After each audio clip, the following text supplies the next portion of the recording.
You have to understand, panic attacks to the unconscious is a good thing. It's keeping you safe. Wow.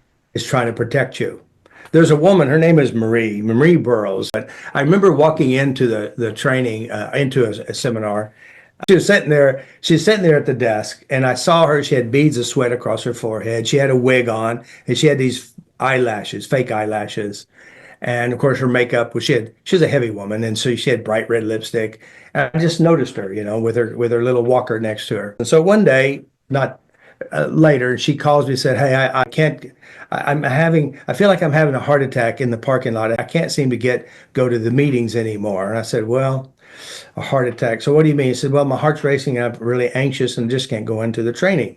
I said, "Well, why don't we just book a session with you?" So she booked a session. So I called her and said, "Hey, Maria, are you okay?" I said, "Yeah, I'm having those things again. I can't go." I said, "Well, all right, let's just book you another session and I'll see you next time." So next time she broke the session again. I said, "Marie," I said, "Hey, listen, I got people waiting in line."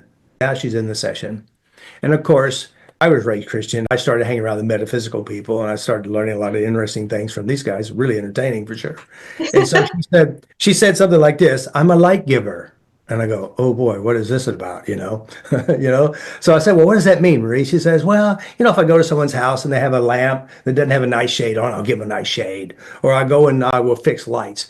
And then she said, "I have this, I don't know what it is." She says, "I feel like I'm allergic to lights too, like fluorescent lights especially.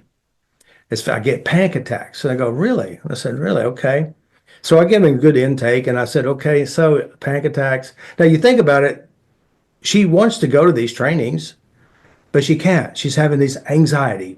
And so, of course, I think the brain's trying to protect her, which it is. And I said, "Okay, so let's do a little intake." And come to find out, we cleared out some really big, massive. She's almost trampled in a theater one time.